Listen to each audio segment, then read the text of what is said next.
Good morning students. Half yearly examination के पहले तक हम लोगों ने जितने चैप्टर्स कंप्लीट कर लिए थे उसके अलावा एक और चैप्टर हम लोगों को कंप्लीट करना है, that is our environment. Okay, this chapter will not be used for final assessment as per the revised syllabus. This chapter will only be used for internal assessment only. मतलब कि आप लोगों का जो फाइनल एग्जामिनेशन होगा उसमें इस chapter से रिलेटेड क्वेश्चंस नहीं पूछे जाएंगे, और ये जो चैप्टर है उसको हम लोग इंटरनल मार्किंग के लिए सिर्फ यूज़ करेंगे। ठीक है, तो ये जो चैप्टर है आर एनवायरनमेंट, इसमें बेसिकली हमको एनवायरनमेंट से जुड़े हुए डिफरेंट फैक्टर्स, एनवायरनमेंट से रिलेटेड डिफरेंट फिनोमेना, एनवायरनमेंट से रिलेटेड इश्यूज़ और उसके सॉल्यूशंस के बारे में बेसिकली हमको डिस्कस करना है। ठीक है, so after completing this chapter हम लोगों का एम ये होगा कि हमको एनवायरनमेंट के लिए कुछ अवेयरनेस जो है वो हमारे अंदर जेनरेट हो सके। ठीक है, अब सबसे पहले बात आती है कि एनवायरनमेंट होता क्या है। ठीक है, एनवायरनमेंट को अगर हम लोग सिंपल वर्ड्स में बोले तो आपका सराउंडिंग होता है। जहाँ कहीं भी आप रहते हो, जिस जगह पर भी रहते हो, उसके आसपास में सराउंडिंग्स में जितनी भी चीज़ें होती हैं वो आपका एनवायरनमेंट बनाती हैं। ठीक है, जैसे कि अगर हम लोग जब घर के अंदर रहते हैं, ठीक है, तो घर के अंदर हमारे एनवायरनमेंट में हमारे फैमिली मेम्बर्स रहेंगे। ठीक है, उसके अलावा अगर आपके घर पे गार्डन है तो आपके घर के गार्डन में जो प्लांट्स होंगे that will be your immediate environment. ठीक है, उसके अलावा हवा होगी, आपके आसपास जो भी पानी होगा उस हवा में, पानी में, ज़मीन पर रहने वाले इंसेक्ट्स, माइक्रो ऑर्गेनिजम्स वगैरह जो है वो आपका एनवायरनमेंट बन जाएंगे।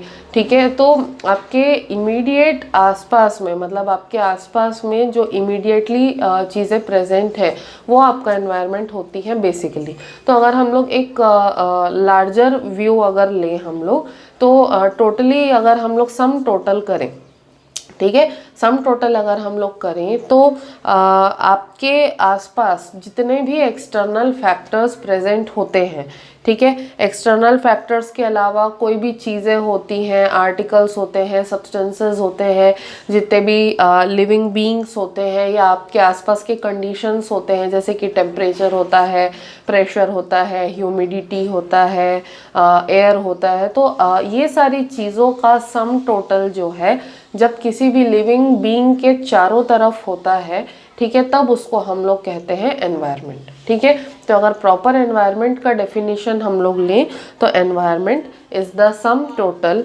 of all external factors, substances, living beings and conditions that surround an organism and influence the same without becoming a part of it। ठीक है, ये जो लास्ट लाइन है, influence the same without becoming a part of it, इसको कहने का मतलब क्या है कि अगर मैं यहाँ अभी खड़ी हूँ, आप लोगों को पढ़ा रही हूँ, ठीक है, मेरे आसपास में जो भी एनवायरनमेंट है, ठीक है, इस एनवायरनमेंट में जो है एयर एक फैक्टर हो जाएगा, सन की जो लाइट है वो एक फैक्टर हो जाएगी, जो मेरे आसपास का टेम्परेचर है, ठीक है, प्रेशर है, वो सारी चीज़ें, मेरे आसपास के जो लोग हैं सारे के सारे जो है they all become a factor और they become the part of the environment which is present on all sides. ठीक है, तो अब मेरे अराउंड, मेरे चारों तरफ जो भी एनवायरनमेंट प्रेजेंट है, उस एनवायरनमेंट का इफ़ेक्ट जो है वो चाहे डायरेक्टली हो चाहे इनडायरेक्टली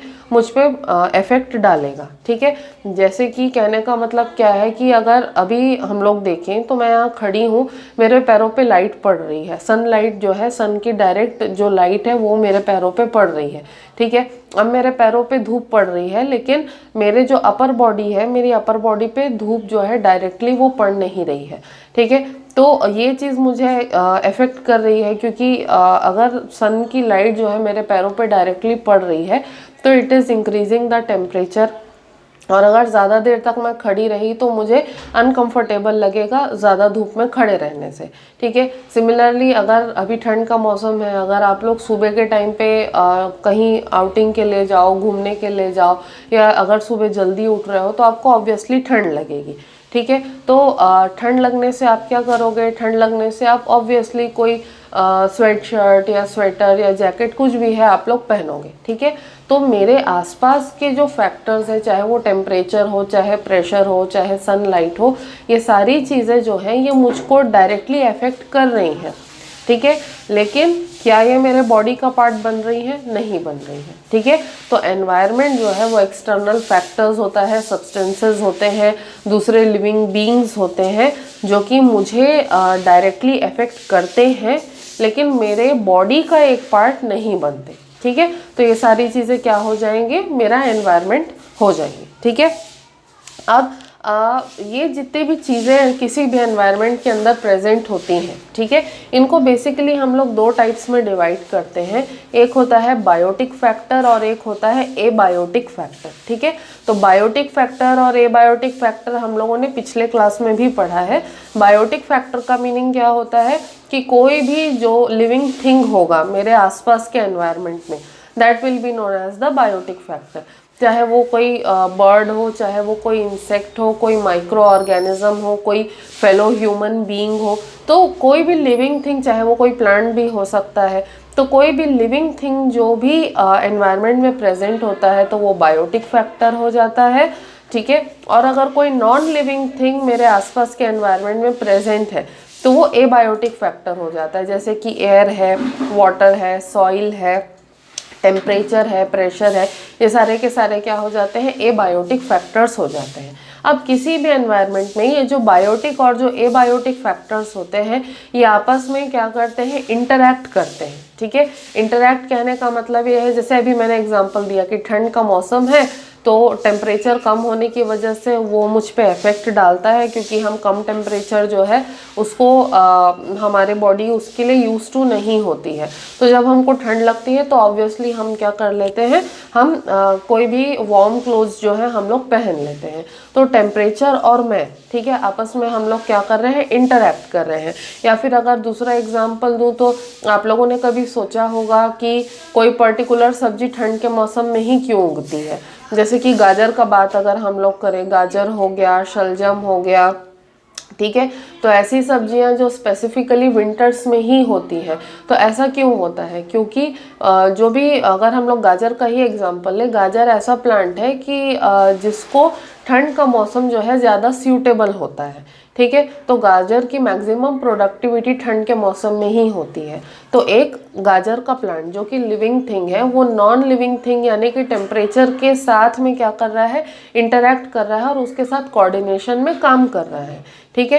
तो ये जो नॉन लिविंग थिंग्स मतलब कि बायोटिक फैक्टर्स और एबायोटिक फैक्टर्स जो है ये हमेशा इंटर रिलेटेड होते हैं, इंटर डिपेंडेंट होते हैं, और इनके कोरिलेशंस के वजह से ही एनवायरनमेंट जो है वो सस्टेन कर पाता है, ठीक है।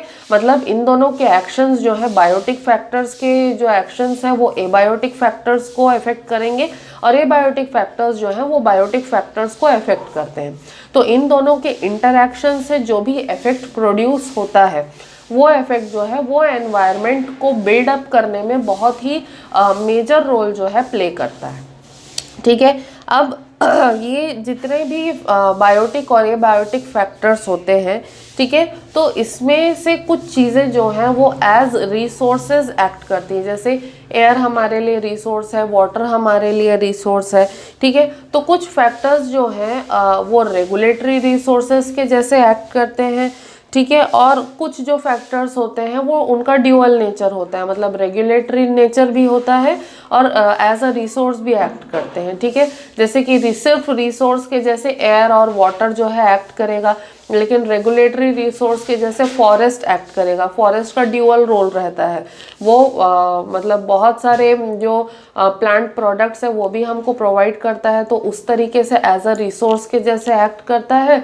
और दूसरा टेम्परेचर को, ह्यूमिडिटी को रेगुलेट करने में हेल्प करता है, तो उस तरीके से रेगुलेटरी इफेक्ट भी होता है फॉरेस्ट का एनवायरनमेंट के ऊपर, ठीक है। अब बेसिकली होता क्या है कि हमारी जो सोसाइटी है, ह्यूमन सोसाइटी है, ह्यूमन सोसाइटी में कंज्यूमरिज्म बढ़ गया है। कंज्यूमरिज्म यानी कि हम लोग हर चीज़ को यूज़ कर रहे हैं लेकिन उसका कोई लिमिट नहीं है। ठीक है, हम लोगों का जो चीज़ों को यूज़ करने का तरीका है या चीज़ों को यूज़ करने का जो क्या कहना चाहिए, क्वांटिटी है, ठीक है, तो वो चीज़ जो है हम लोग ने डे बाय डे इंक्रीज कर दी है। मतलब कि हमारी डिमांड्स जो है वो डे बाय डे बढ़ती जा रही है, इंक्रीज होते जा रही है। तो जैसे जैसे पॉपुलेशन इंक्रीज हो रही है, तो जितनी पॉपुलेशन इंक्रीज होती जा रही है, जितने लोग बढ़ते जा रहे हैं, तो उनकी रिक्वायरमेंट भी बढ़ती जा रही है। अब उनकी रिक्वायरमेंट को अगर हमको फुलफिल करना है तो उसका पूरा प्रेशर जो है वो रिसोर्सेज के ऊपर आ जाता है।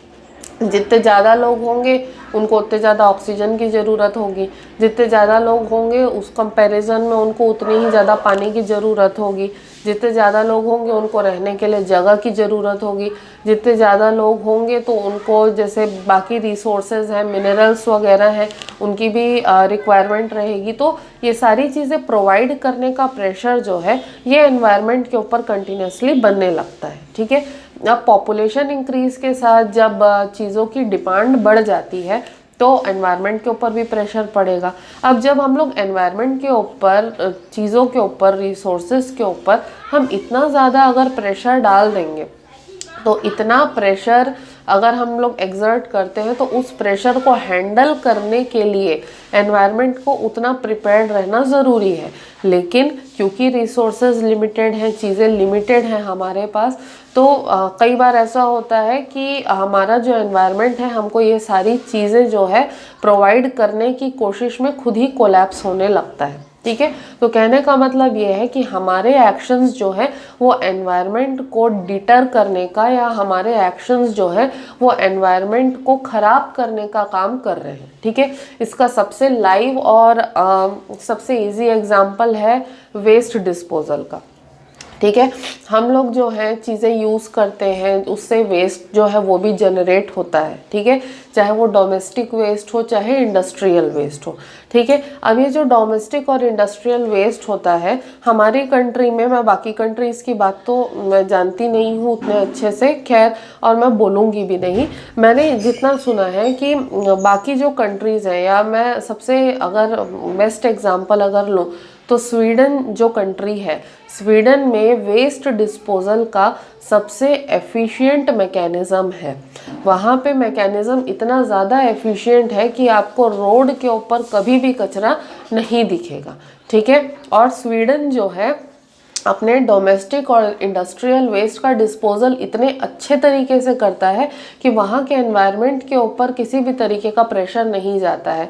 यहाँ तक कि स्वीडन के जो लोग हैं, स्वीडन की जो गवर्नमेंट है, वो वेस्ट के थ्रू इलेक्ट्रिसिटी तक प्रोड्यूस करने का काम करती है।